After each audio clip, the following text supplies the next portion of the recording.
سلام، ان شاء الله كامل تكونوا بخير بصحه جيده. مازلنا مع سلسله وصفات العيد، وصفتنا نهار اليوم راح تكون صابلي بذوق تشارك العريان. لعشاق الحلويات التقليديه اللي يحبوا تشارك العريان ما ينجح لهمش ولا يجيهم مكلف، بملعقتين فقط تاع اللوز راح تحضريه بعجينه هشه خفيفه تذوب في اليد قبل الفم. روعه روعه روعه، كيما راكم تشوفوا يجيكم نفس الذوق تماما تشارك العيان، ما كانش اختلاف. خلاص انا درته هنا باللوز، قدروا نتوما تبدلوا مكسرات ديروه بالكاوكاو كيما حبيتوا، لكن بنتو باللوز روعه روعه روعه. قلت لكم كميه قليله من اللوز رايحين تنجحوا فيه، ما ياخذش معكم وقت، خلاص في دقائق تحضريه. ديروه للعيد باذن الله. شوفوا واسمو لاباط كيف راح تجيكم، يعني الهشاشه نتاعو تنشاف بلا ما تنس، يعني من الصوره تشوفوها خفيف وهش وروعه روعه. ما نطولش عليكم، تبعوا الفيديو للاخير باش تنجح معكم الوصفه. ونبداو على بركه الله بالمقادير وطريقه التحضير. هادو هما المكونات. عندي هنا 200 غرام مارغرين او زبده تكون تاع القاروحه، يعني تكون كما راكم تشوفوا بوماد.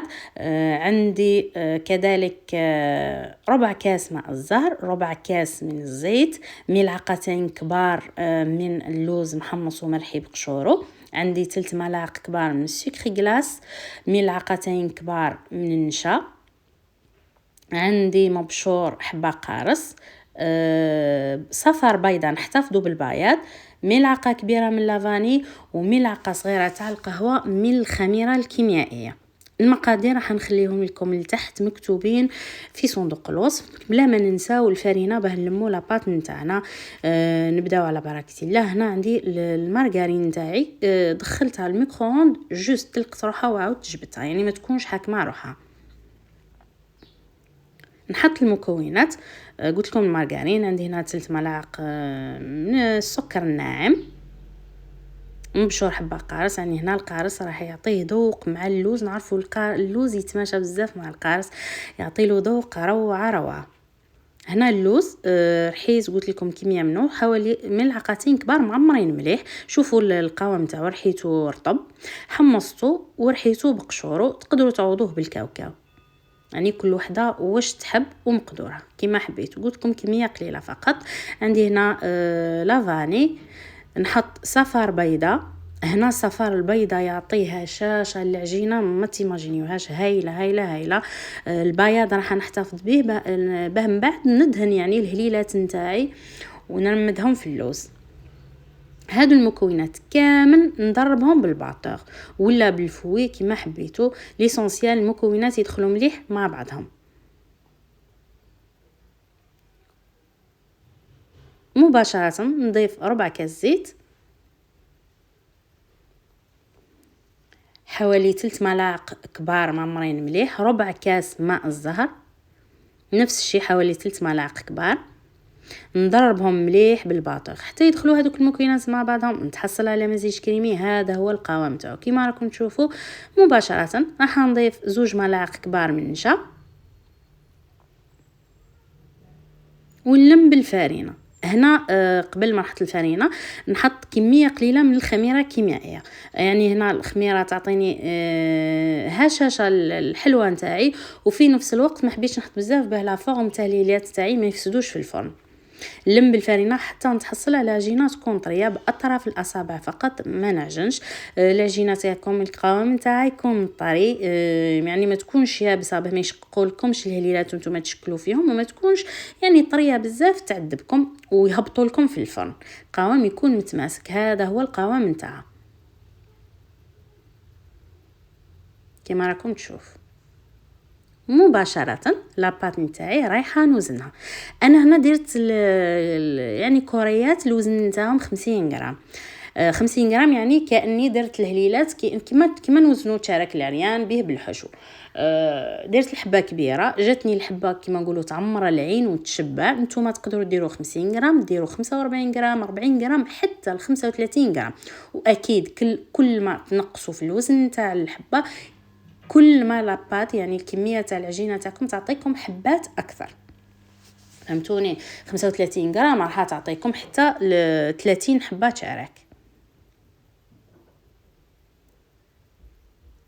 هنا بعد ما شكلتهم نروح نشكل واسمو الهليلات نتاعي. عندي هنا حوالي كاس من اللوز، هنا ما حمصتوش لانه رايحان نحطوه من الفوق ويدخل للفرن، وكان تحمصوه زيدوا له حراره الفرن راح يتحرق معاكم بلا تحمص. يعني لوز بقشوره رحيته حوالي كاس.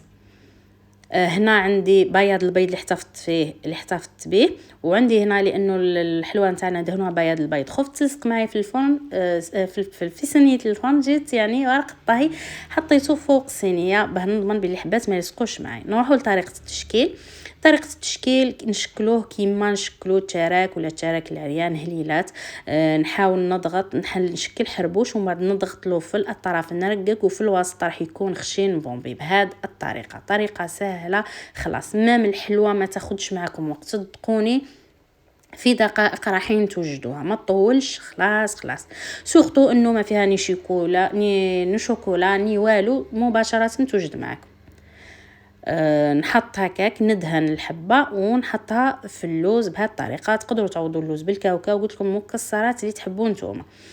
انا شكلت هلالات كامل ومن بعد رمتهم كامل في بعضهم، ماشي كل حبه نخدمها ونرمدها.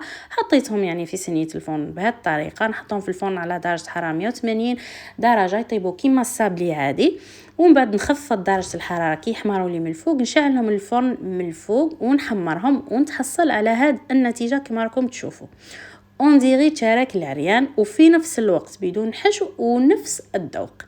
ريحته ما نحكي لكمش، ريحه السيترون تخرج منه ولا اروع، وريحه اللوز هذاك كي يتحمص من الفوق روعه. راح نرش عليه رشه خفيفه من سكر غلاس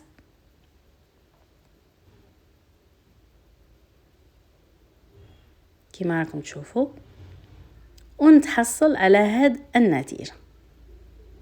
هنا بالنسبه للمكسرات اللي من الفوق تقدروا ديروا لوز ايفيلي، تقدروا ديروا كاوكاو ايفيلي كيما حبيتوا. انا فضلت كيما نقولوا رحيتو، وانتم تقدروا ديروا ايفيلي. هنا تقدروا ديروا هذا التزيين البسيط، يعني اللوزه تقدروا تلصقوها بالجلوكوز من الفوق كيما تحبوا، ولا تخلوه سامبل عادي الشكل التقليدي نتاعو. شوفوا الحبه كيف تجيكم من داخل،